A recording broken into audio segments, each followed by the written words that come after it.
Hello, everyone. Thank you for joining our webinar today. My name is Paul Curry. I am the manager of the Urban Systems Unit at ICLEI Africa, and I'm really excited for this conversation on how to incorporate circular and sustainable practices into your business. This is an event that is part of ACE Africa, which is Accelerating Circular Economy in Africa, and look forward to the insights we have from our panel, who all represent different perspectives around improving business contributions to circular transitions in our cities.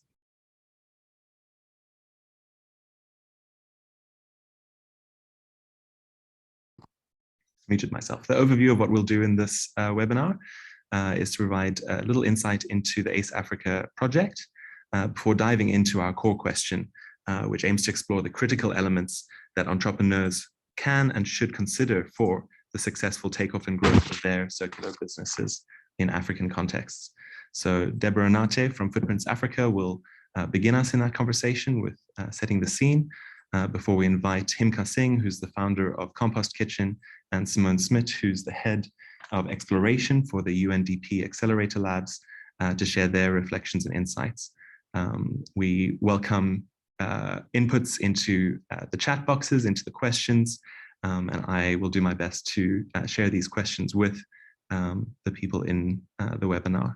And we'll close the webinar with a reflection on the upcoming Circular Business Showcase, which we are running with Stellenbosch University Launch Lab.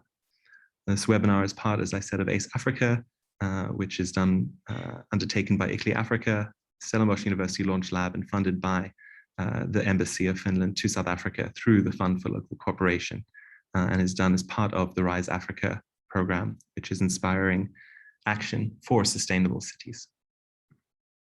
So if you are new to our webinar series, ICLEI is a membership organization of local and regional governments around the world. We in ICLEI Africa represent about 125 members on the African continent, all committed to sustainable development.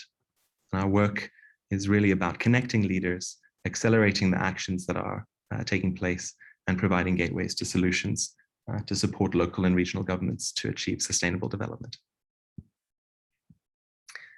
The overall aim of the ACE Africa project is to unlock the potential of the circular economy in Southern Africa by supporting the growth of circular businesses with a specific focus on areas of food, health, and climate change.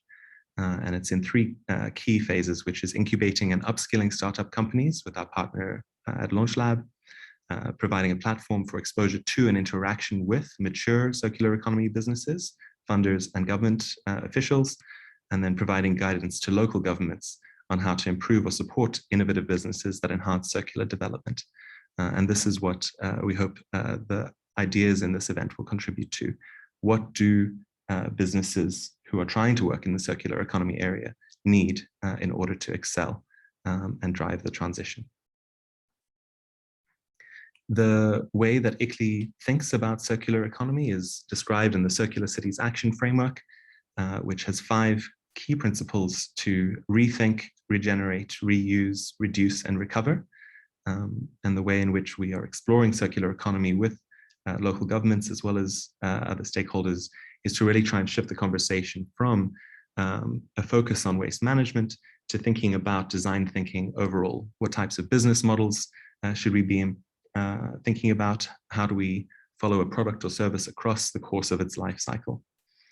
From our initial engagements with local governments, there's a tacit sense that private sector is the one who's leading circular transitions in our cities. And in this way, we need to find ways to support them either through further information, through access to finance, through the right types of incentives or disincentives to certain sectors, and through clearer guidance in regulation. So a final hook is what is emerging in businesses is that a lot of businesses are contributing to the circular economy, but not necessarily under that banner. And I hope that some of our conversation today will reflect on if there is value in promoting yourself as a circular business. Can that bring access to wider networks, access to finance? So with that, I would like to invite our first inputs from Deborah Nate, who's a researcher with Footspoint Africa.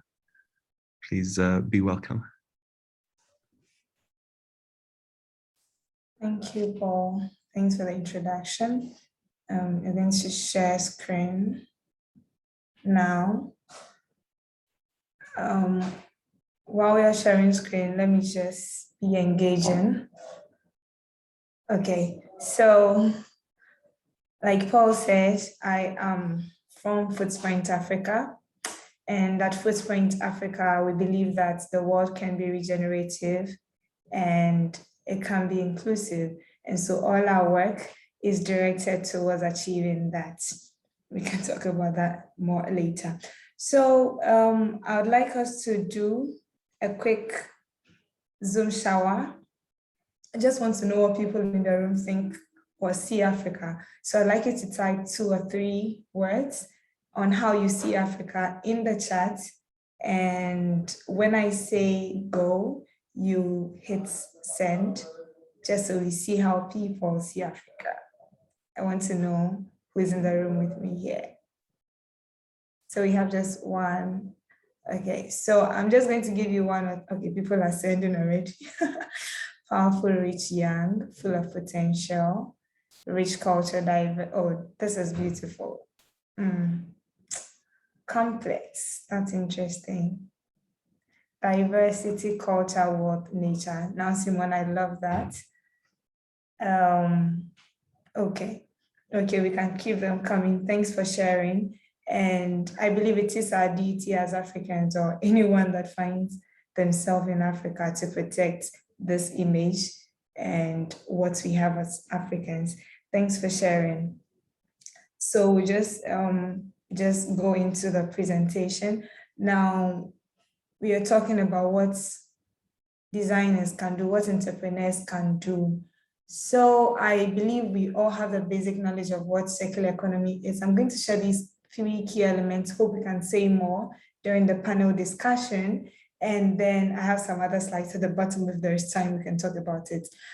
But I'm going to share these with key examples. So let's go to, when we started talking about circular economy in Ghana, we realized that entrepreneurs, when they were excited about the concepts, right? Can we go to the next slide, please?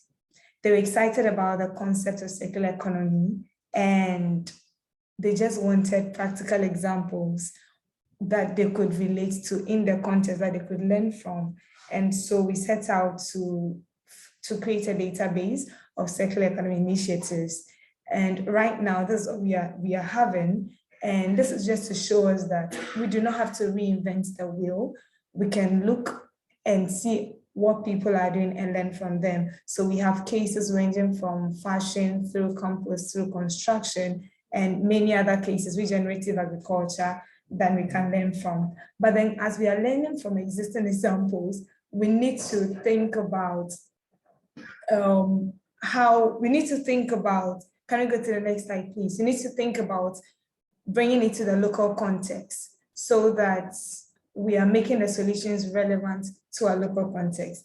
This is Majijibo in Tanzania, and they wanted to provide water, accessible water to the local communities in Tanzania. Now, thinking about the local community and how they can serve their local community with the products that they needed, they decided to partner with community members through a local franchise model.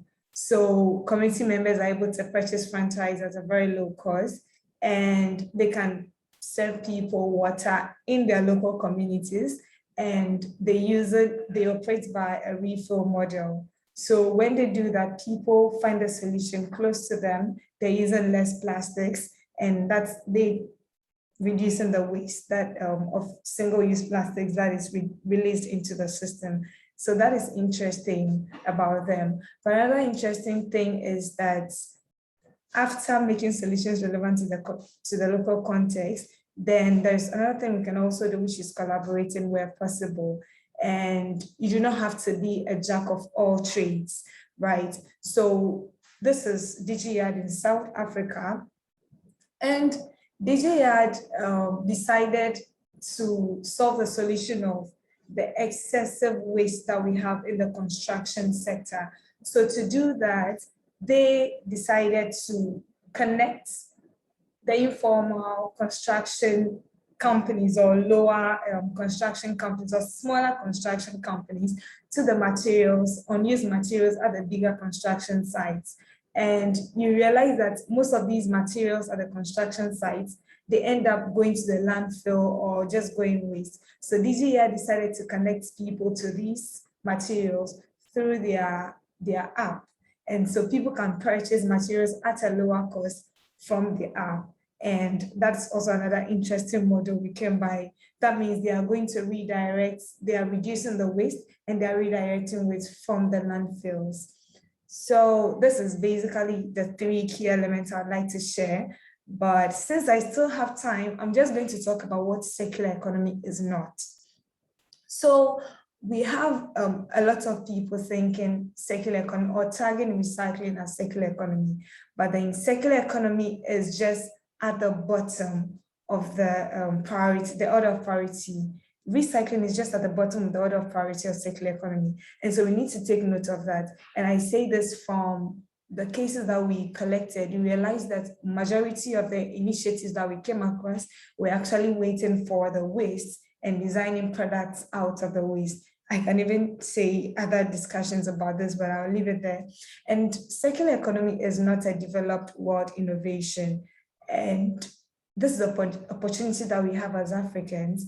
Because our systems are not yet fixed and are not yet built, then we have the opportunity to transition to a circular economy so that we are embedding our systems and building them on the principles of circular economy.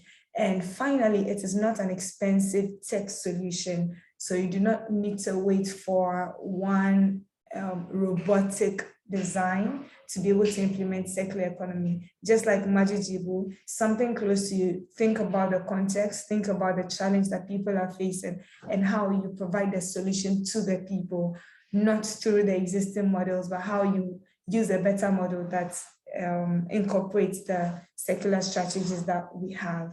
Also, we need to know that when we talk about circularity and businesses, they are not two worlds apart.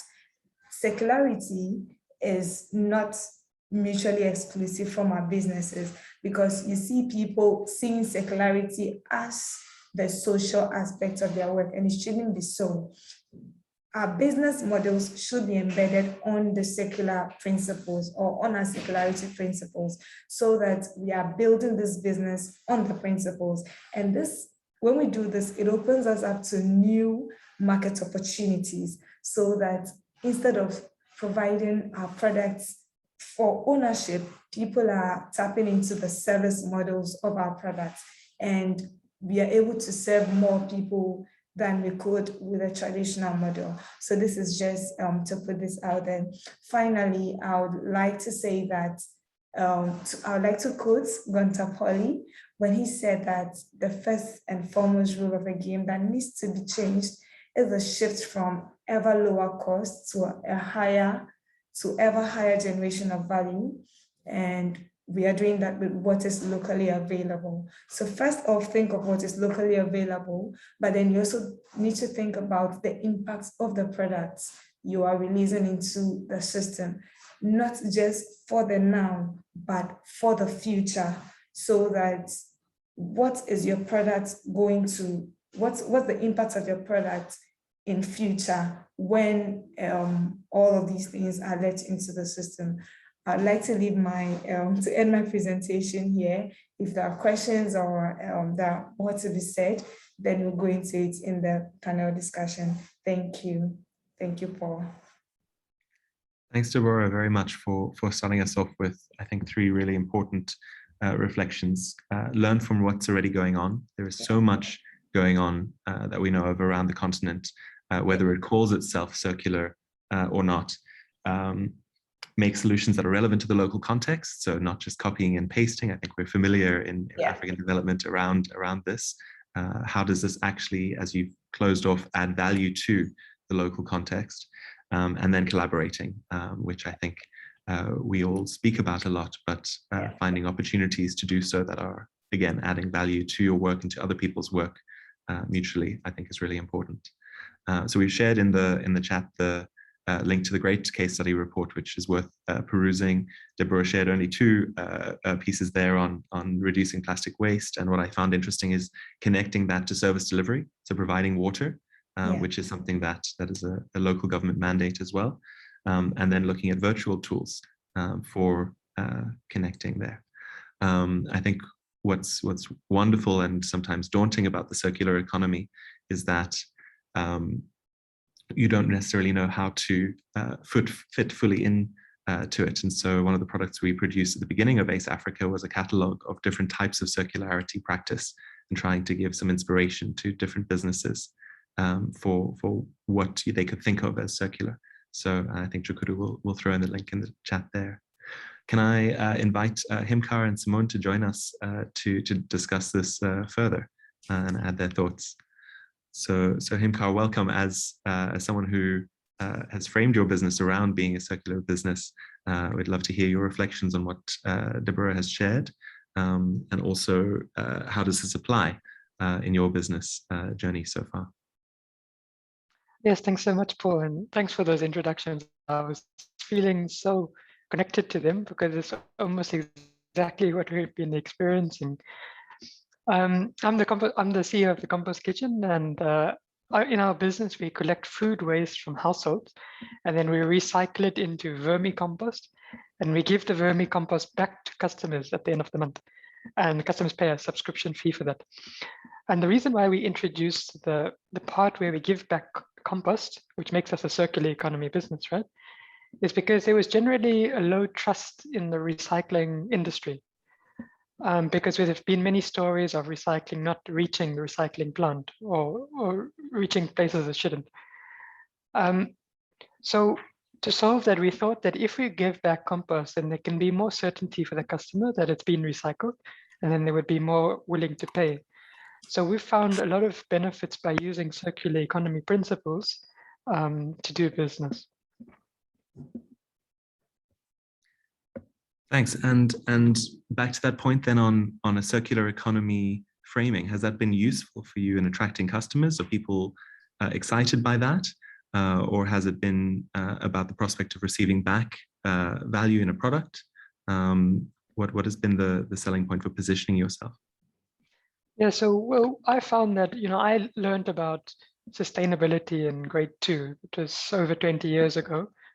And 20 years later, I was feeling like not much has changed since I learned about it 20 years ago. And then I realized that many people are feeling the same, where they're aware of sustainability, they want to do something, but there aren't many solutions that they can use to do something about it. So we found that people are already familiar with circular economy as well. And so we just needed to use those as keywords to get them to know that we've got a service that they can use. So even now in our Facebook ads and that, we use circular economy as a keyword because people know about it. They're looking for these things. So there's definitely advantages of circular economy. Mm-hmm. And can you describe your journey? I know that we spoke almost exactly a year ago about your journey in Johannesburg. Can you describe how the business has grown and what your considerations are for how the business model is allowing you to grow and expand to further customers?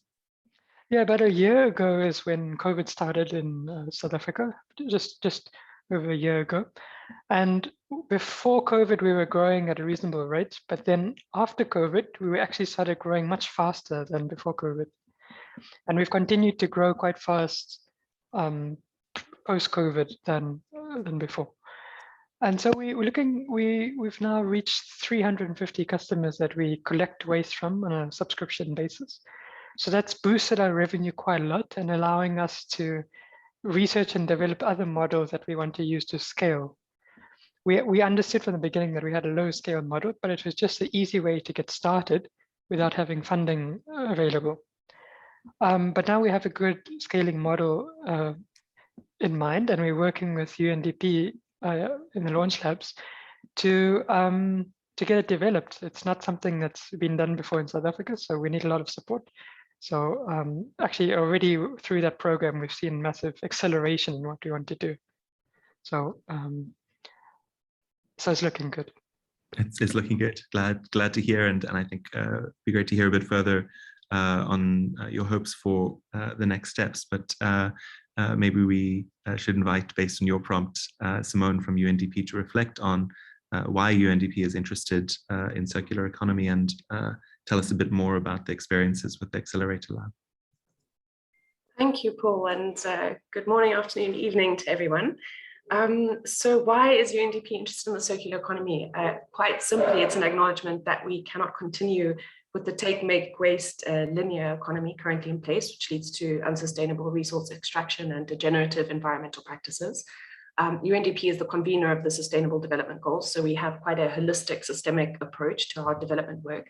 And by using circular economy interventions, we're really able to kind of nudge the system at multiple points, so achieve multiple positive impacts by using circular economy interventions. And I think specifically, yeah, well, firstly, globally, we know, because Himkar brought up the pandemic, we need to build back better, and it's an opportunity to kind of redream our systems, and an opportunity I hope we don't lose. But we also see, I think, often when there's competing development priorities, environmental sustainability can fall low down on the list. But what I find quite heartening in the sort of discourse around post-COVID is that there's a lot of talk of building back greener. And that's globally. And in South Africa, if we look at our reconstruction and recovery plan, the priority intervention areas that they've identified also have a strong focus on green areas, so green economy, tourism, food security, water security, and so on. So I really think what this does is start to create a window of opportunity for circular economy entrepreneurs in our country and globally. And that's definitely something that we want to support as an organization. And then, of course, as Deborah mentioned, waste. I know that circular economy is much broader than waste, but in our context, it's an enormous and available resource that's there, which we can use to generate value and to create business. Absolutely, and this is not to dismiss waste as unimportant. Sure. I think it's a really valuable entry point. We find when working with local government that because there's a mandate to manage waste, it's often your first stop when talking about circular economy. But then broadening it to a wider framework, I think, is useful. And Deborah's point on recycling there, is often the last thing that we'll propose as the most important, because you want to keep a product or a service in use for as long as possible. So your phone isn't useful if you break it down to the pieces of gold, copper, plastic, glass. But as a service, when you're done with your phone, being able to repurpose that for someone for having the service of communication, I think is great. I see we've had a few comments in the chat. Never fear, we will share the recordings and certainly the links that we've shared afterwards. And please do add a question or three into the chat if you'd like to ask certain things of our panelists. But Simone, so I think you've given us a great sense of why UNDP is interested in circular economy. Person funding our work on circular economy says there's no way you can't be circular anymore. It just doesn't make economic sense. So I wonder maybe if you can reflect on the journey that the entrepreneurs in the food waste challenge that you're running have been on, what some of their experiences have been. Thanks. Yeah, thanks so much, Paul. And I completely agree with your previous comment. I think you need to kind of assess the context to see where you can start building from. And kind of waste is a really important building block to have in place, particularly at local government level. And from there, you can start kind of shifting the paradigm so that you're moving into a circular economy approaches much more broadly. So totally agree with that. So UNDP this year, where do I start? Sorry, I've got so much to say. So basically what we're doing is we are designing a 5-year circular economy project. Obviously, shifting to a circular economy will require multiple interventions. So we've needed to be quite strategic and prioritize a few key interventions that we feel could create the most impact. So that project will be running from next year and includes sort of research, development, and innovation to actually develop high-value products from waste, to understand how to enhance the circular economy value chain so that these products, there starts to be a demand for these products, We'll be supporting entrepreneurs both in the blue and green economy for enterprise development and job creation. And then also we will be working closely with local governments and with the district development model to ensure that there are frameworks in place at the local level to implement circular economy, not only waste, but also more broad interventions. So what we did this year is to run a pilot project where we really narrowed down into food waste. And under that project, we've also been working with sort of a very diverse portfolio of partners to ensure that we are kind of coming at this problem from multiple sectors. So the project also includes, research and innovation and a lot of wonderful science happening in a biorefinery lab in KZN and so on. But the biggest part of the project was to support the circular development of circular economy entrepreneurs. So the first part of that was we ran an food waste innovation challenge with the Branson Center and selected the top 10 entrepreneurs to go through an investor readiness program. Himkar was on that program, so it's totally wonderful to have him here today. And then we also wanted to work very much at the local grassroots level. And there we worked with SMMEs and entrepreneurs who were more at the ideation stage and started to build business plans and enterprises from there. And when asked to reflect on some of the questions for this webinar, as I'm not an entrepreneur myself, we then asked, all of the entrepreneurs that UNDP has been supporting across multiple projects, what some of the kind of key challenges and gaps were that they were facing in building their business. And of course, funding came up as the number one challenge, but quite interesting, really around risk and funding risk. So people were saying that organizations want them to have a highly scalable model before they can support them. They need partners who are going to assist with research processes for product development prior to that. And then one person said, we need patient finance with risk appetite and someone who wants to take a leap of faith. So that was quite interesting. And then also, there were obviously issues of an enabling environment, access to market, awareness and skills. But what I found quite interesting in these responses that we got was that when we then asked, well, what are the key solutions you think to addressing these challenges? The absolute top winner was actually awareness and knowledge in the ecosystem. So having people educated around the benefits of a circular economy or even the detrimental effects of not having a circular economy. But most importantly for consumers and sort of everyone, all the actors along the value chain to know that these solutions exist and that there are these products available. And that seemed to be one of the key kind of gaps that they identified that would help them to move forward. Thank you. Thanks, Simone. That's rich. And I think returning back to the keywords of awareness and knowledge, I think Deborah and Footprints Africa have done this phenomenal job of tracking down a lot of really interesting practices. And I wonder, Deborah, if you can reflect on that process. How have you found these cases? And why is this a valuable undertaking to give a spotlight? And this will tie to one of the questions shared. How can we contribute remotely to make a positive impact on the work you're already doing? There's a wealth of knowledge available, but curating that, I think, has a very particular value. So if you can reflect on that for us. Yeah, thank you for the question. It has been an interesting journey. We are not yet done, but we've learned a lot. We've come across a lot of initiatives, and just picking up from what Himkar said about the tag circular economy, we've also seen that some organizations are just using the tag just for the sake of circular economy, and they are not actually practicing what circular economy is. So that is just putting that out there and bunking it somewhere.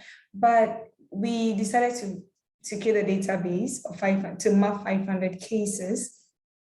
And doing that, it was all virtual, connecting with entrepreneurs via the internet, getting to know what people were doing. And we believe that this is a very important process because people need to see the process. People need to see what others are doing so they could learn from the example of what others are doing in the context. And we have seen some key insights when we decided to do this. And that was what went into the first snapshot reports that we did. But basically what we saw was that there was a focus on waste. And I've seen some people also comment on that in the chat. So I think personally that has become like a challenge, or it's becoming like a challenge for me when I think about it, because I feel people are now focusing on waste, and there is the risk that people would go creating waste where there shouldn't be waste just because they want to be recycling something, and that shouldn't be the point. But we also see that value addition is being added out of the continent. So for example, when you talk about those saying they are doing plastic recycling, a lot of what is going on here in Africa, or here in Ghana in Africa, is for people to be pelletizing, washing, pelletizing, and then exporting it. And we are not actually producing value out of whatever we are creating here we are producing here on the continent. And so that is also something, an opportunity that we can tap into, so that instead of just bringing these plastics together, pelletizing it, we can think about how do we design or how do we produce value out of it, so that we are keeping these opportunities on the continent. We also saw that a lot of these entrepreneurs, or a lot of these products or companies were started between 2010 upward, so 2010 right up until now. And so this is just to say that there is the opportunity for us to rethink our design model, so that we are designing out waste. And these initiatives are very young, and so you are now building from the scratch. We are going to make entrepreneurs, or the bigger companies, rethink their models, because we have a lot of people in the private sector that are starting businesses, or the informal workers that are thinking about how do we design out waste. And so when we do this right, then we are the ones going to pull or hold responsible the MNCs and the bigger organizations to rethink their model. Because this is just by the way, we have these bigger entrepreneurs or these bigger companies that are carrying the name circular economy, but not actually doing anything, and they are just holding space so that people will think, oh, they are doing something, and that could actually hamper the transition to circular economy. So these are some of the key points I'd like to share, and to say that we are not saying that you cannot design something from waste. This circular economy has to start from where you are, and when you start from where you are, you don't end it there. You think about how to improve the solution so that it's becoming better. One company cannot be circular. We can only improve upon what has been done, and we can collaborate with others to ensure that we are providing value and everyone is benefiting from whatever we are doing. So just think about where you are, how do you improve it, and how do you make it better? Yeah, and I see Soren has added in a point about that stuckness of being in the waste area, and I think we'll come back to that point in a moment. But to your point on using circularity as this empty title, Tunji has added a question into the chat or a point: many in Africa see circular economy as a Western fad and notion that has an expiry date. So how can we actually frontline an accurate definition, I presume accurate here to our contexts, and information, and more importantly, and I think this is a great point, circular economy frameworks tend not to have social considerations attached to them. So how are we driving a circular, inclusive circular process? Deborah, I wonder if thinking through those frameworks, you could respond to that. Okay, so I'm going to take it from the last one. That's what I remember first. Then we take it. So including the social aspects into circular economy. I know of Dignified Wear, a company here in Ghana, and they decided to design shoes and accessories and bags from waste. So to do that, Mabel, who is the CEO, decided to work with people who are handicapped, physically handicapped people, and she provides the training for them or supports them to get the training, and then she's giving them employment to use the waste. That's the way they're using waste fabric, old lorry tires to produce these accessories and shoes and all of that. We need to think about the environment, because circular economy is not just about the environment, but it's also about people. And it's the people that are going to drive the solutions. And in the end, we want the benefit to come to the people. So we need to embed our solutions on the circular economy principles, and then how it impacts the environment and the people in the environment, because in the end, that is the focus. So I don't know if that answers that question, but I don't remember the other questions. So if you could take them again, then I'll talk about them. I think we'll come back to maybe circular economy as an empty frame. So and how to bring it here. To your point, a lot of people look at informal economies and will praise these as imminently circular. And I think it's worth thinking about how they work, so we don't dismiss them or just try to formalize them where they stand. But also we do need to acknowledge what dignified livelihoods are, and not only have this rose-tinted lens or positive lens of informality, but actually look, well, what are the struggles of people who are working and adding value in this sector, but how do we improve their livelihood experiences? Yeah. Okay. Just making an addition to that. So there's also can I call it a deficit in what people call circular economy, because we don't have the hard facts and hard data on how to measure circularity of these businesses. So when someone says, I'm a circular economy company, how do you confirm that? Basically, you're comparing the company, you are going to assess it by the key principles that we have out there. And I always like to go by the first 3 ones: designing out waste, keeping products and materials in use for long, and regenerating the natural systems. That's by the EMF. But we also need to be wary of social initiatives that call themselves circular, or they are just doing something good and they call themselves circular. Now, coming back to the impact measurement, I know we have some measuring tools. I know ICLEI has something out there on how to measure the impact of circular economy. In the end, you need to know that you shouldn't be producing more waste, and what happens to the waste that comes from your system. This is even a topic for another day, and something I'm passionate about, I could talk about later. So yeah, let me just end it here. Absolutely. We had a similar question when trying to select entrepreneurs for our acceleration programs. Is you can tick the principle, but thinking through, well, at the core, this is about improving the sustainability of consumption and production. And so there has to be a feedback back to environment, and I think the social can be answered through what value is that adding. Yeah. So Himka, Simone brought up the idea of building back greener, and the idea of what it sparked for me were that there are these kind of signals at policy level that suggest it might be a good opportunity to build a business idea around a certain process or in a certain way. And I wonder if you could reflect, she sort of remarked on UNDP's approaches to building demand for certain products, as well as supporting the building of frameworks. And I could wonder if you can reflect on what signals you're paying attention to in either at the national level or regional level that suggest that a certain business approach will have purchase, will be worthwhile. And have you found that it has been a struggle to build demand for your service, or that it's been there, but there've been other blockages? I've thrown a lot of questions at you, so I'll come back to them. But what signals are you paying attention to, and what is your experience in building demand? There absolutely has been a Build Back Better thought, because when COVID hit, we definitely saw an increase in signups.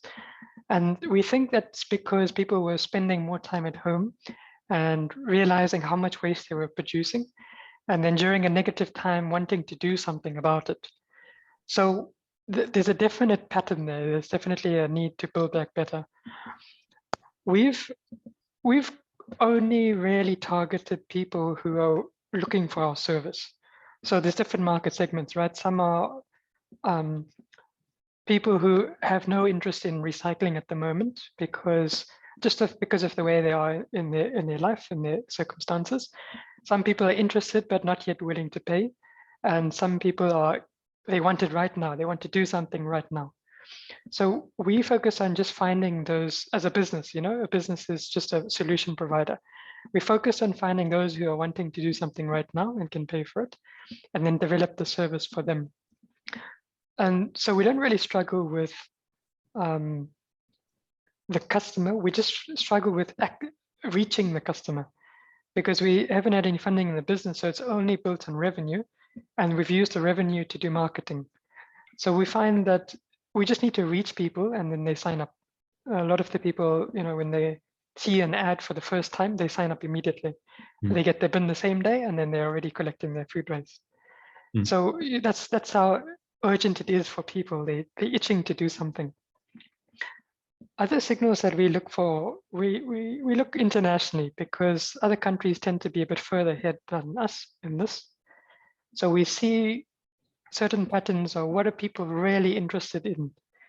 And then we analyze what is so beneficial about that solution, and then try and incorporate those principles in our business. That's how we figured out how to go into the next few phases going into the future. Policy, signals from policy tend to be a bit lagged. So first industry or consumers are saying what they want, and then policy follows them, So we find that most of the time. So we just monitor policy to make sure that we're aligned correctly with how things will have to be, how you will need to comply with things in the future. But also you see potential limits. For example, a organic waste to landfill ban is coming soon in Johannesburg. It's already come in Cape Town. And that means it's going to likely start with businesses. And then that means restaurants and hotels won't be allowed to send waste to landfill, organic waste to landfill. But currently there's not enough solutions to deal with it. So there's a lot of opportunity if you can see that coming, to say, hey, I can develop something for this new legislation that will come. But also we just focus on our niche. Actually, we just found what we're good at and what is sustainable, with a sustainable business model, and then we're going to keep going with that for a while. Can you tell us about some of the signals you're seeing internationally, or is this secretive for helping you with your business that's guiding some of your decisions? It's semi-secretive. We'll announce it in a few months. UNDP already knows what it is, but cool. We don't believe that we should be moving waste around the city. The organic waste is about 70 to 90% water. So each week we're going around collecting food waste, maybe 4 tons per week. Most of that is water, so we're just moving water around. So what we should be doing is a different model where we don't move waste around the city. And we have some interesting ideas on how to do that. More to come. Excellent. No, looking forward to hearing what emerges. So I think hearing there, seeing if there's a fit for purpose model that you can frame for a specific customer. So a city, for example, decides we're going to ban waste landfill, what solutions are needed then quite quickly. And I'm sure a lot of people are paying attention to that. And then getting your service or product in front of the eyes of people who are kind of very ready, but haven't yet found something for them. What are the ways in which you have done that? Well, we just understood the market really well. We talked to a lot of people, and we test things very quickly. So if we have an idea, we test it with a group of customers, and we gauge, what is the interest. You can gauge like how fast they respond, how many exclamation marks they use when they respond, to tell how excited they are about the product. And then its potential. You should be able to gauge that without having to invest millions and then go with that. But although circular economy is not about waste, it's an important part, because you need a system to make a circular economy. You don't only need one component. You need many things to work together. For example, you can reduce plate waste on a restaurant. You can get the whole of society to not waste food from their plate, but you still have a banana peel from when you finish the banana. And so there's always a need for part of a system of waste. And waste just happens to be an easy way to enter the market. It's just at the moment, waste has very little value, which means you don't have to pay much to acquire it. You just have to figure out how to beneficate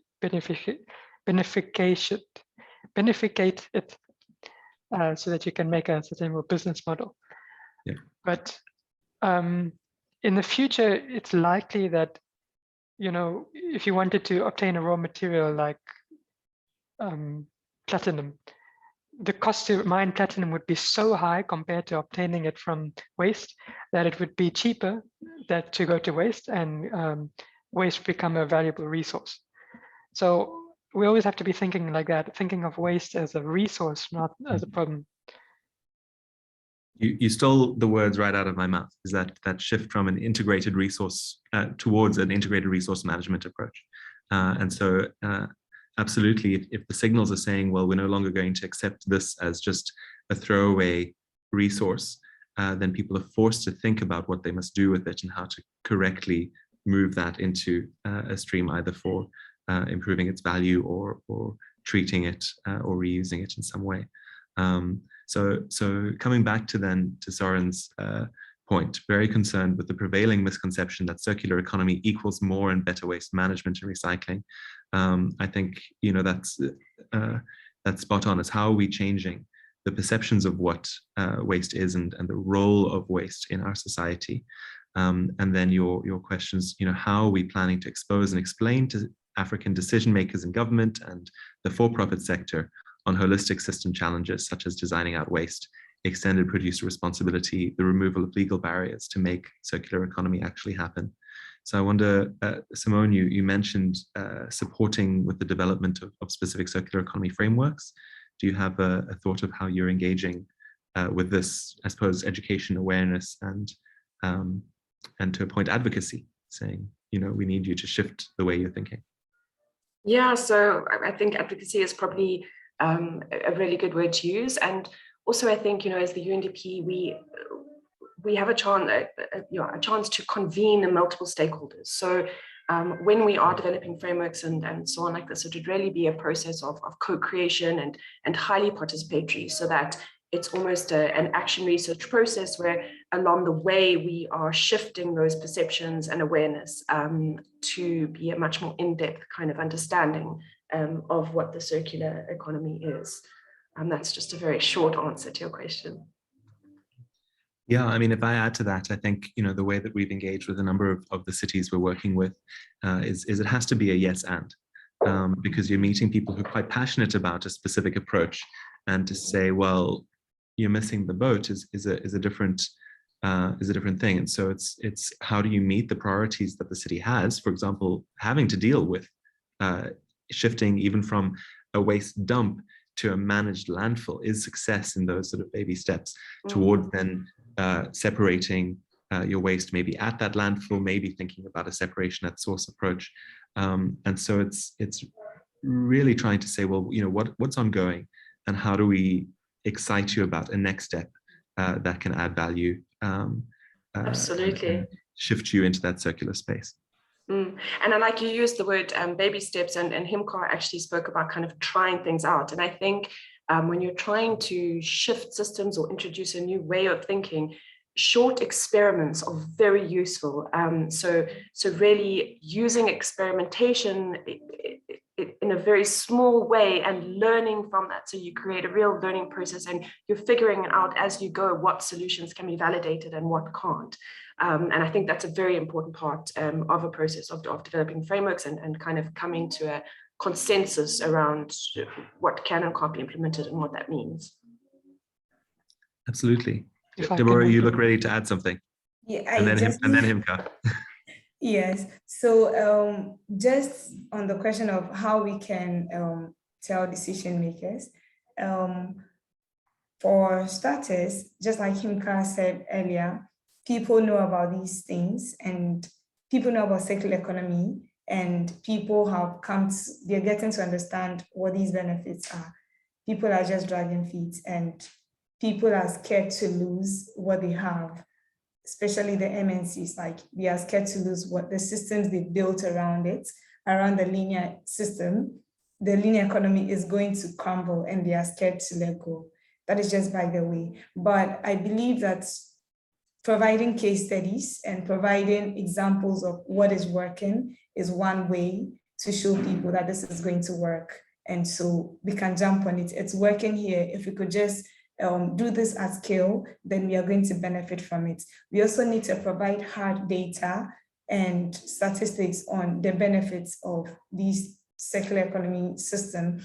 That's because the scientific people have started saying that, oh, circular economy is just a theoretical concept for doing good, and it doesn't have any base statistics or data to support it.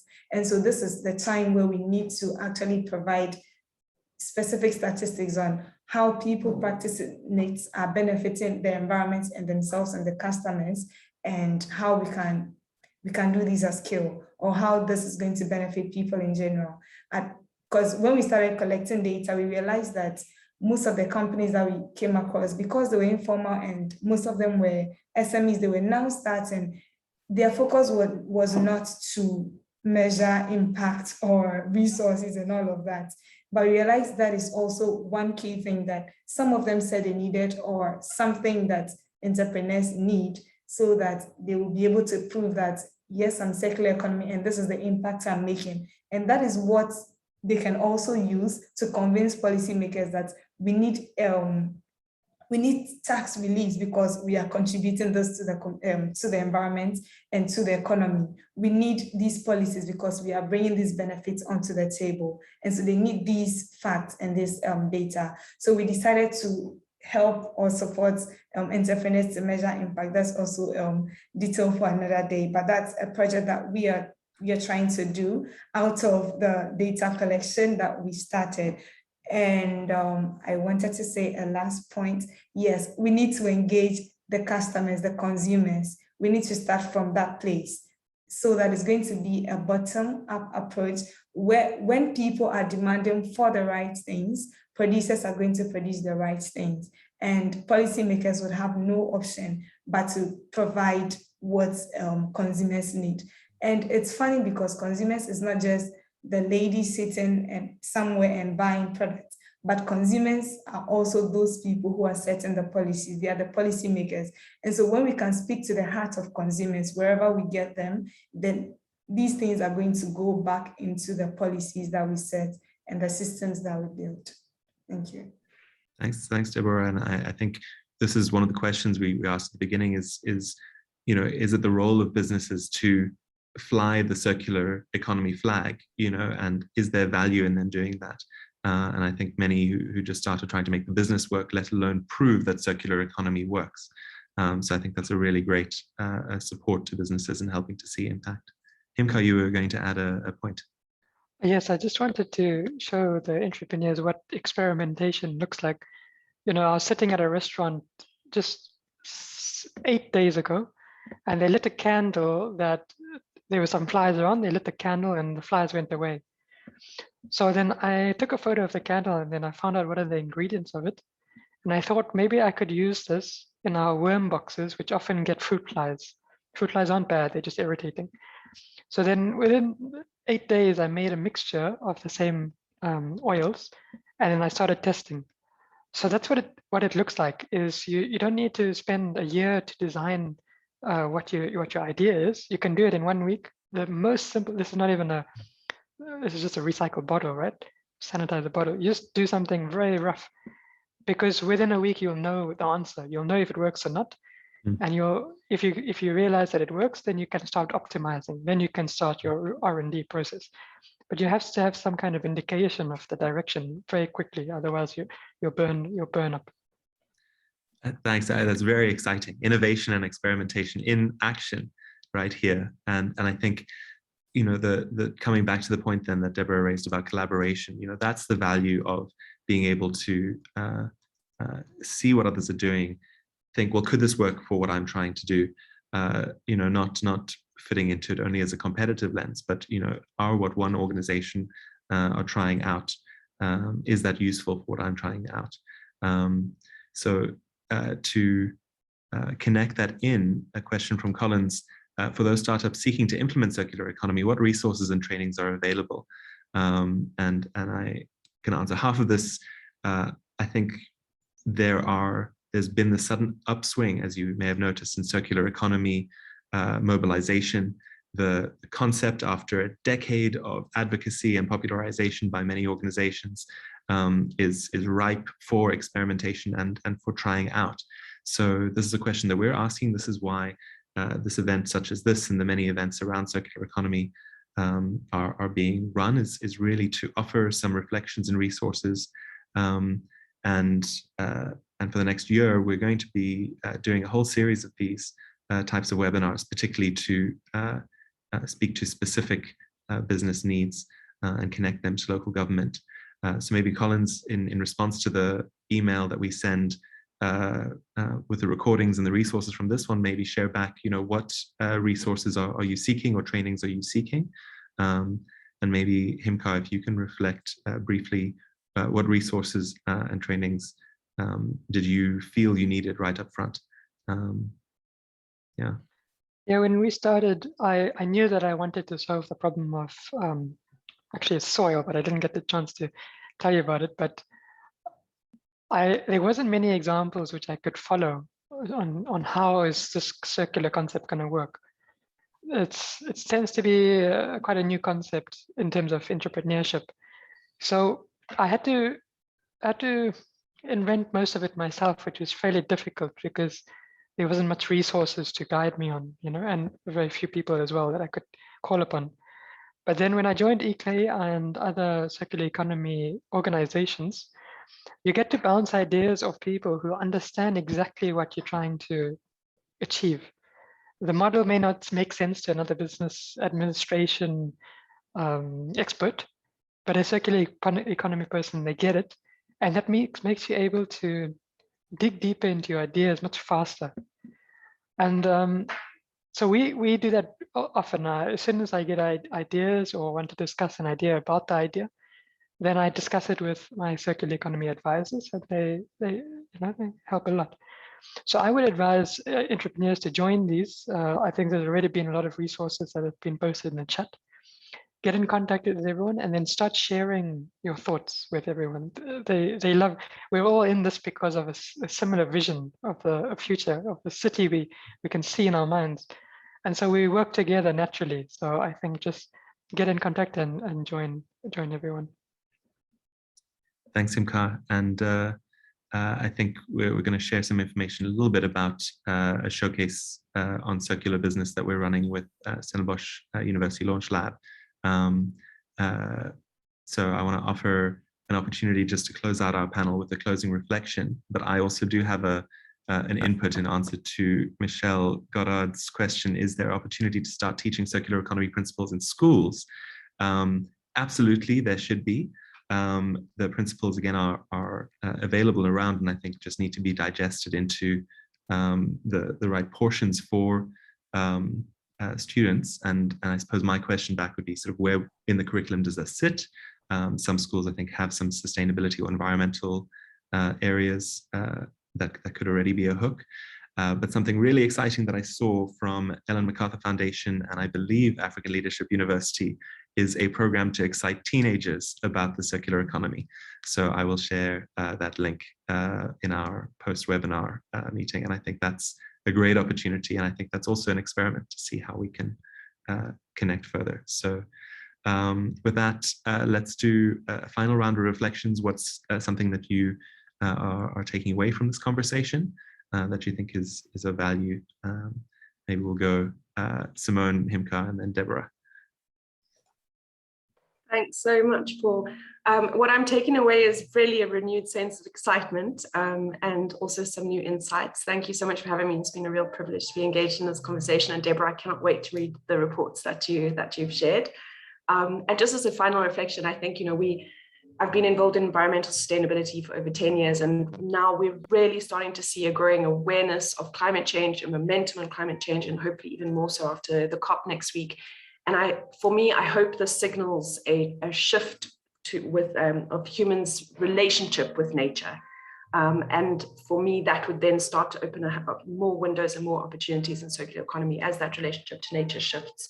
And then just to say, as people have mentioned, this is really, it's a systemic approach and is going to take so many multiple interventions. So just to reiterate the point that you made around collaboration and partnerships, and ensuring that we are partnering across sectors so that we can really engender a whole of society approach to this.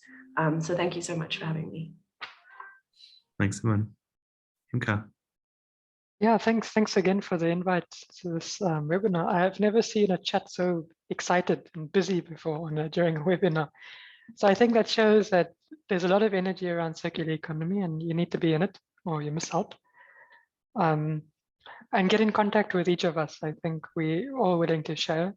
I've put my LinkedIn link in the chat. Just get in contact and see what's going on. I share quite a lot of insights on what actually it takes to build a business, like, because I didn't have any business training myself. So it's nice to learn, what's going on. But thanks again for the invite to participate, and all other conferences that you've invited me before and in the future. And good luck to all the participants in their business ventures. Always lovely. The signal you should get is we love hearing from you. Deborah? Yeah, thank you. Thank you so much for the invite. And like Nka said, for the future, wow, thanks so much. It was great to be here. I think my final reflection would be just as everyone, or most people has been talking about, that we are rethinking our business model so that as entrepreneurs, how do we get the products or your service to your customers instead of building on the linear systems that we have? You're thinking of how do I get my product to my customers, and doing that without creating excess waste that could be avoided. And we also should be cautious of creating a linear model out of the circular economy. And I say that because I see people taking waste to make products, but then they are not thinking about what happens to the end of life of that new product they are releasing into the system. And that is very dangerous, and we should be cautious of that. Let's not go into details of that. Thank you for the invite, and I really found this discussion helpful. I hope everyone did too. Thank you. Thanks, Deborah. Yeah, excitement and caution in one hand. So I think being thoughtful about how we move forward is important. I would like to invite our colleague and partner, Deval van Zyl from Stellenbosch University Launch Lab, to share something we're very excited about, which is the Circular Economy Showcase for Entrepreneurs.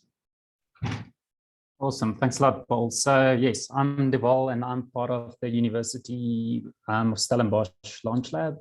So we're, as implied by the name, we're a company that helps young startups we provide incubation services as well as acceleration services. And my specific role at the company is to head strategy as well as being the director of our climate lab. I think that's where it becomes interesting, because obviously climate is a pretty broad term. So from our perspective, the two themes that we're looking at from a climate perspective is looking at any initiative that reduces greenhouse gases, and then also companies that's adapting to and helping other companies adapt to climate change.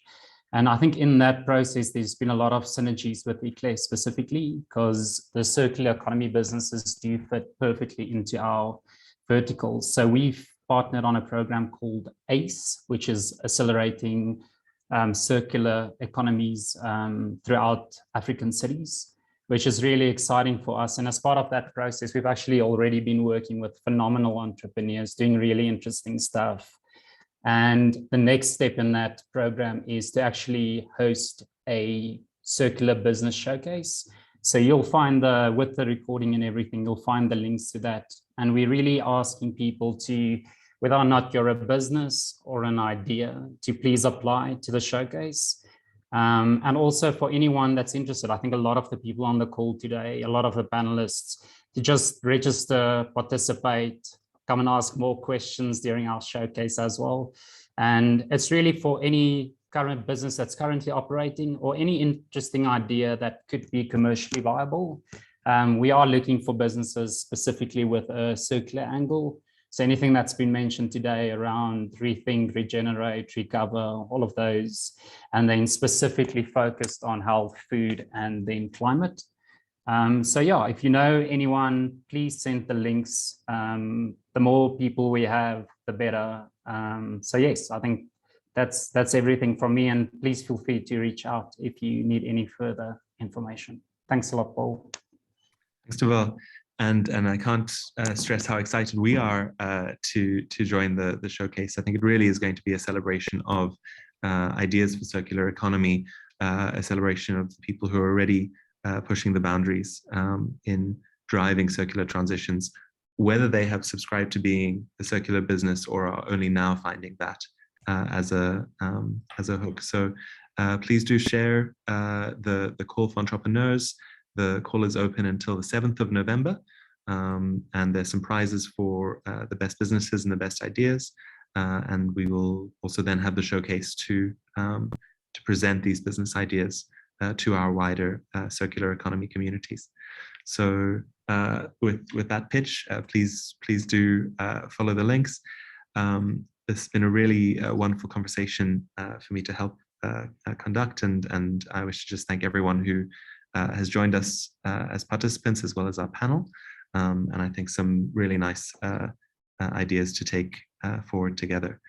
So this is one of many circular economy conversations we're going to have. We're going to launch 2 series next year, both on building circular economy businesses, which are going to focus on specific elements.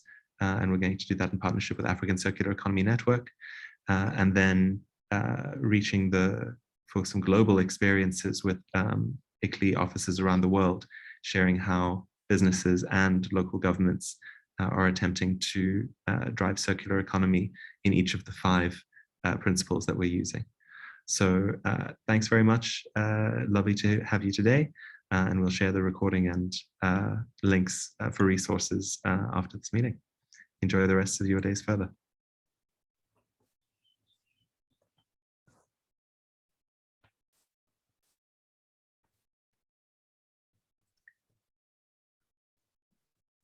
Daniel, I think you're the host. You have to end our meeting. Thanks, everyone.